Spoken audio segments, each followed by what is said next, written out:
Oke, jadi hari ini kami berempat, ada Rifki, ada Burhan, ada Ilham, akan berbagi ilmu mengenai mata kuliah SPK atau sistem penunjang keputusan di metode weighted product.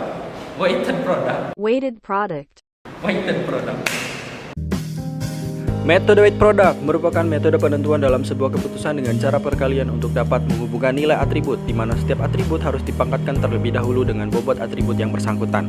Langkah-langkah dalam perhitungan metode weight product menentukan kriteria yang akan dijadikan acuan dalam pengambilan keputusan.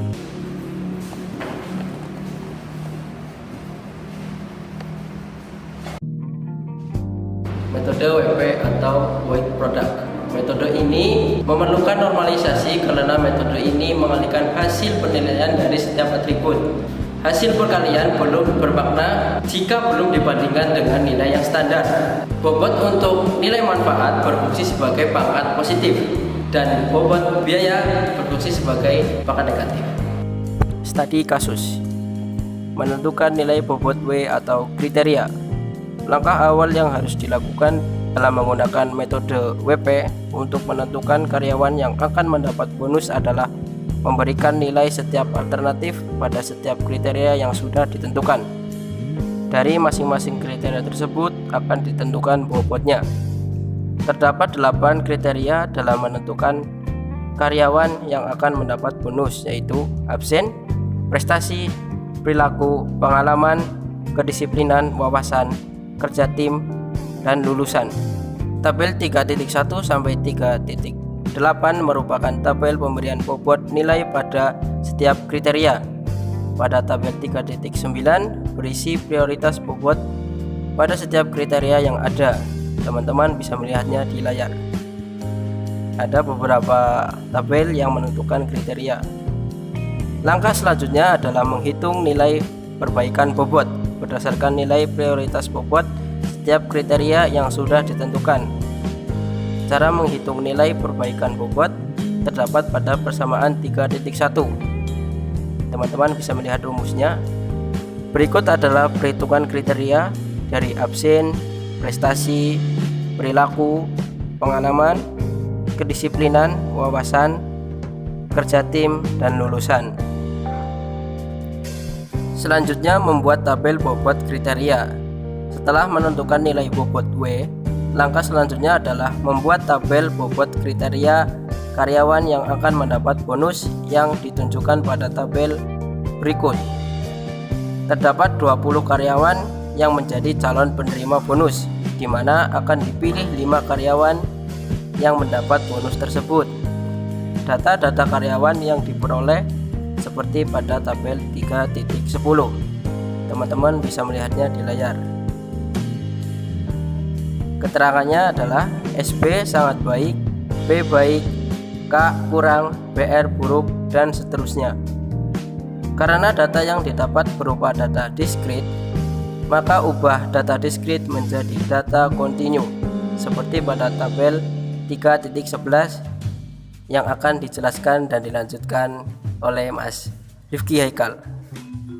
Ya, selanjutnya di sini terdapat tabel 3.11 bobot kriteria karyawan. Tabel ini merupakan perubahan dari tabel yang di atas karena harus dirubah menjadi data kontinu terlebih dahulu. Selanjutnya penentuan nilai vektor SI. Menghitung vektor SI di mana data yang ada akan dikalikan, tetapi sebelumnya dilakukan pemangkatan dengan bobot dari masing-masing kriteria. Ya, di sini terdapat cara menghitungnya, yaitu S1 Farah sama dengan 1 pangkat 0,24 dikali 0,75 pangkat 0,16 dikali 0,75 pangkat 0,12 dikali 0,5 di pangkat 0,08 dikali 0,75 pangkat 0,2 dikali 0,5 pangkat 0,04 dikali 1 pangkat 0,12 dikali 1 pangkat 0,04, dan untuk hasilnya yaitu 0,802. Untuk seterusnya bisa kalian hitung sendiri karena cara menghitungnya pun sama seperti S1 barusan, sampai yang terakhir yaitu S20 Niki, dan hasilnya adalah 0,453. Selanjutnya menghitung nilai vektor atau FI. Menghitung vektor FI dengan cara membagi hasil masing-masing vektor SI dengan jumlah seluruh SI. Cara menghitung vektor FI seperti pada persamaan 3.2. Bisa kalian lihat di sini terdapat rumus persamaan untuk menghitung vektor FI. Dari jumlah data di atas, kita jumlahkan semuanya dari 0,802 sampai yang terakhir 0,453. Lalu sigma FI sama dengan 12,638. Metode WP menggunakan perkalian sebagai penghubung rating atribut, di mana rating setiap atribut harus dipangkatkan dulu dengan bobot yang bersangkutan. Proses ini sama halnya dengan proses normalisasi. Preferensi untuk alternatif SI diberikan sebagai berikut. Yang pertama, penentuan nilai bobot W. Yang kedua, penentuan nilai vektor S. Dan yang ketiga, penentuan nilai vektor V. Selanjutnya adalah menghitung nilai vektor. Yang pertama V1 Farah sama dengan 0,802 dibagi 12,638. Hasilnya adalah 0,063. Seterusnya sampai Fitria Marlin sampai dengan V20 Niki 0,453 dibagi 12,638. Hasilnya adalah 0,036. Nah, semua hasil perhitungan vektor dimasukkan ke dalam tabel 3.12 sebagai berikut. Ini adalah tabel 3.12 hasil perhitungan V1 sampai V20 dari mulai Farah sampai dengan Niki. Selanjutnya hasil akhirnya adalah dari tabel 3.12 hasil vektornya. Proses selanjutnya adalah pengurutan mulai dari hasil yang terbesar sampai hasil yang terkecil dan dimasukkan ke dalam tabel 3.13. Ini adalah proses pengurutan atau hasil dari pengurutan mulai dari yang terbesar sampai yang terkecil. Selanjutnya, karena perusahaan hanya akan memberikan bonus gaji kepada 5 orang karyawan, maka sistem akan memilih 5 karyawan yang memiliki hasil tertinggi sebagai alternatif terbaik dalam mengambil keputusan. Karyawan yang terpilih terdapat pada tabel 3.14. Ini adalah tabel 3.14 yang berisi tentang data karyawan yang mendapatkan bonus. Yang pertama adalah Mahnita, Farah, Ardiansyah, Enrico, dan Galeh, karena memiliki hasil tertinggi sebagai alternatif terbaik dalam mengambil keputusan. Langkah-langkah dalam perhitungan metode weight product adalah sebagai berikut. Yang pertama, mengalihkan semua atribut bagi seluruh alternatif dengan bobot sebagai pangkat positif bagi atribut biaya. Jadi seluruh atribut yang menjadi alternatif itu dikalikan dengan bobot sebagai pangkat positif bagi atribut biaya. Selanjutnya, hasil perkalian tersebut dijumlahkan untuk mendapatkan nilai pada setiap alternatif. Yang ketiga, membagi nilai V bagi setiap alternatif dengan nilai pada setiap alternatif yang tadi.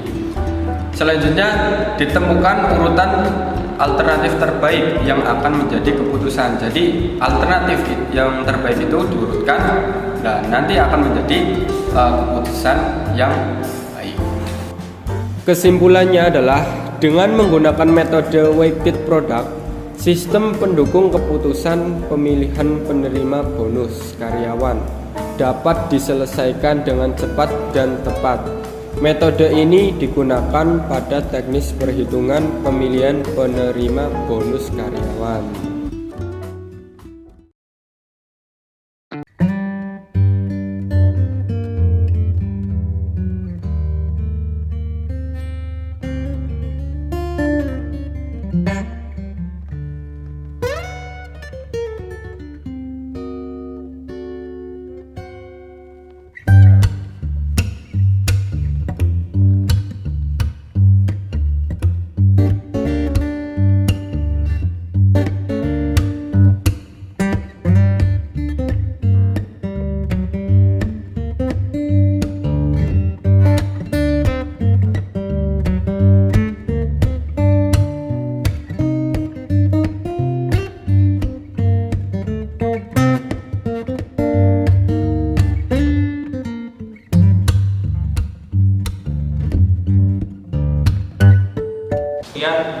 video dari kami berempat. Semoga bisa menambah sedikit ilmu.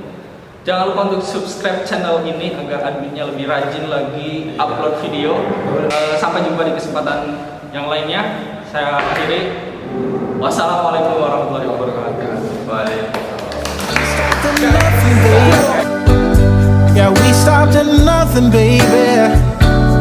They couldn't take us, they couldn't change us, they couldn't catch us if they tried. Now we didn't care at all about winter or spring or fall. We felt so alive, and girl, we were thriving on kisses and sunshine and mischief. Yeah, we had one of those things. We just had one of those things.